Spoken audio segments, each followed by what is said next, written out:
Hello, patrons. Mark here. Please excuse my voice. Very sorry. Think I'm coming down with something. Need to get these videos out before I collapse and expire. Anyway, it's that time of year again. Time to look at this year's massive crop of new games and pick out my 10 absolute favourites. As always, I can't play every game that comes out, so there may be a few things that are missing, and this is, of course, just my personal opinion. Hope you dig it. Let's jump in. Now, I can be very fussy with remakes. A slight change to a line of dialogue or a texture or a game mechanic can feel like a blasphemous attack on a favourite game. So you can imagine that I went into Resident Evil 4 Remake, a remake of one of my all-time favourite games, with some amount of trepidation. But I loved it, and I think that's because Capcom changed RE4 so much that it felt like a completely different game. Not a rehash with a few meddling changes, but a sort of weird parallel universe version of the original. It was endlessly fun to see the stuff I'm familiar with, and also really fun to see the new stuff and unique twists. And all of the changes Capcom made were carefully balanced so as not to ruin the spirit of the original game. Like, the big one is that Leon can now move while aiming, which could have made firefights a doddle, but now enemies are twice as vicious and mobile, so it goes right back to being tense and challenging. Oh, and there were a few bits that were removed entirely, which was a bit odd, only for them to resurface in the Separate Ways DLC. Maybe it's cheeky to move those sections into a paid patch for the game, but it didn't matter to me. I actually found that some of those sections, like the infamous Laser Beam Hall, actually made more sense as Secret Agent Ada Wong than Leon. Anyway, Resident Evil 4 is a rip-roaring, pulpy action-adventure game with incredible combat sequences and an unbelievably sharp sense of pace. I love the original, I love this remake. I'll be playing both for years to come. This one is technically still in early access, but I'm going to bend the rules for one of the most engrossing games I played this year. Shadows of Doubt is an absurd combination of things I like: a detective game, a procedurally generated storytelling simulator, a super systemic, immersive sim. It doesn't always mesh those things together well, but when it does, oh boy, it's a trip. So the game randomly generates a city block filled with people who have homes, relationships, jobs, and daily routines. Then, at some point, one of them will do a murder, and it's up to you to find the killer. At the crime scene, you'll find all sorts of clues: footprints, fingerprints, CCTV recordings, bullet casings, and whatnot, and you collect it by putting it manually onto a caseboard, complete with pins and red string. And then you work the case. You've got the killer's fingerprints, sure, but you don't know who they belong to, so you follow leads. Who did the suspect work with? Let's go to their office, break into the employee database, and go door to door, questioning every co-worker. It can sometimes devolve into pretty mind-numbing police procedural work, and I love it. Where many detective games like L.A. Noire practically lead you by the hand, Shadows of Doubt is completely hands-off. That can be frustrating, sure, but when it works, it's the most satisfying thing you'll play all year. It's still super wonky and needs lots of updates, but even in this early state, it is a treat. Loved it. A long time ago, Valve was working on a sequel to Portal that focused on cameras. You could take photos of stuff and then spawn them into the world with a Polaroid. That game got scrapped in favour of a more traditional Portal follow-up, but this, Viewfinder, is perhaps the next best thing. Viewfinder will initially wow you with its technical brilliance. In this game, you can take a photo and then place the picture into the world, essentially opening a 3D rift into an alternate dimension. It is a bonkers moment the first time you do it, and that feeling doesn't really ever go away. It's just a marvel. But with that aside, this is also just a really tight and fun puzzle game. The levels are just the right level of difficulty, it's constantly introducing, exploring, and then discarding mechanics, and there were enough aha moments to really carry the entire thing. I will say I found the story stuff just annoying. There's a big trend at the moment for talkative protagonists and NPCs, from Aloy in the Horizon games to Atreus in God of War to the lady from Forspoken. Video game characters can't seem to shut up, and Viewfinder suffers from that too. Luckily, you can turn the speech volume slider to 0 and play the entire game without issue, a highly recommended setting. How about this for a pitch? A 3D Metroidvania which looks like an N64 game and has movement tech that would make a speedrunner blush. That's Pseudo Regalia. Moving in this game is just a constant joy. Each room is a puzzle to solve, and the solution is a mad combination of jumps and wall runs and corner clips. And the game doesn't have anything as basic as a double jump. No, instead you'll have to do things like chain a ground pound into a tall jump or kick away from walls. I especially love that the wall kick is limited to just, I think, 3 kicks before landing. It can't be infinitely spammed, you have to use it carefully and with skill. The game is not without its flaws. Combat is bad, it's janky, it probably needs a map, but no game this year made me grip the controller in wide-eyed concentration like this weird retro throwback. I've become a bit weary with Sony's blockbuster games. Horizon, Tsushima, God of War, they are all slick and polished and, if I'm being perfectly honest, a bit dull. But Spider-Man 2 is not dull. It is constantly changing, constantly coming up with new ideas, new set pieces, new characters, the story shifts and turns, the mechanics change to match the narrative, there's a new set piece at every moment. Like, the game begins with a crazy cinematic fight against Sandman. You swing through sand-covered buildings, drop down to beat up sand-covered enemies, and then fight a giant boss made of sand.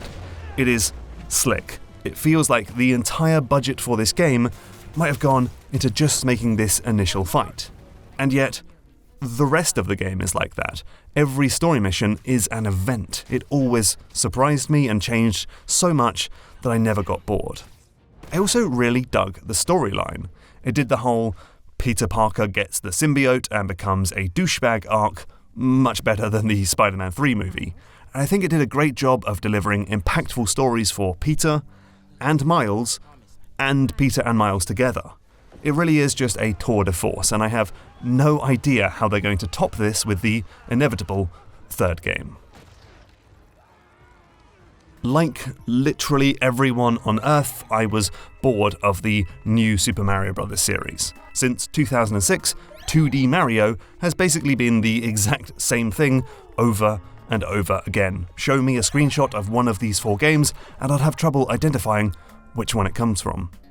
Not so with Wonder. The game has a beautiful new art style, from the expressive characters to the painterly backgrounds to the gorgeous colours. It's got talking flowers who have some of the best comic timing all year. Mario is an elephant now. That happened. And I don't think I'll ever get tired of that Mario level design formula. You know the one. Introduce a new mechanic, explore it in every weird way possible, and then throw it away and never mention it again, until the special world, obviously. It's just not possible to get bored of it when the mechanics are this wild. A bird that shoots a flagpole out of its beak, a birthday cake platform that squishes while you're stood on it, a giant hippo ball that turns into a trampoline, popcorn kernel enemies that pop when they get too hot. And if that wasn't imaginative enough, the Wonder Flowers change the level entirely. Gravity might change, or time. Mario is now a Goomba, Daisy is now a blob, the entire world is chasing you. Nintendo said they had 2,000 ideas for this game. I believe them. I played this entire game with a big grin on my face. I loved it. I really wanted to love the game Heaven's Vault. The idea of translating an ancient alien language by using contextual clues just sounded amazing, but it got bogged down in a boring story and endless backtracking. Chants of Sennaar is the game I was hoping for. This is a tight, sharply designed puzzle game that's just all about translation. You wake up in a strange tower where everyone speaks in gobbledygook and the signs are written in scribbles, but you slowly piece the language together. You find clues, make assumptions, and just generally logic your way to victory. And it feels wonderful every time. The game does an incredible job of making you feel super smart, even if the puzzles aren't actually all that challenging. Still, You figured it out and have gone from being completely lost to being almost fluent. There's some annoying craft here and there, stealth bits and throwaway puzzles, but aside from that, this was just a cozy little weekend treat, and I loved almost every minute with it. A long time ago, I made a GMTK video about how crap the climbing is in the new Tomb Raider games. Well, they're not new now, but they weren't new then. Basically, the entire act of scaling a mountain was reduced to just pushing up on an analog stick. I wanted a game that made rock climbing real and mechanically interesting, and while there's been a few good examples to point to, nothing has come as close as Jusant. In this one, you control the character's arms separately using the left and right analog sticks and grip with the left and right triggers. You can place pitons. Pitons? Pitons? Pitons? Don't know how to pronounce that. You can place pitons, which act like checkpoints, but also let you abseil down and swing to other handholds. You have a stamina bar. It's not so fiddly that it's tedious, but it's just involving enough that you have to pay attention to each bouldering problem and think through all of your moves one by one. And then the game mixes things up. Moving handholds, wind that blows you back, extreme heat which drains your stamina. It's still not the game I have in my head. The devs were definitely going for something quite simple, zen-like and accessible, but it's still an awesome first step. I really enjoyed my time with it, but also hope that other developers are inspired to take this a few steps further.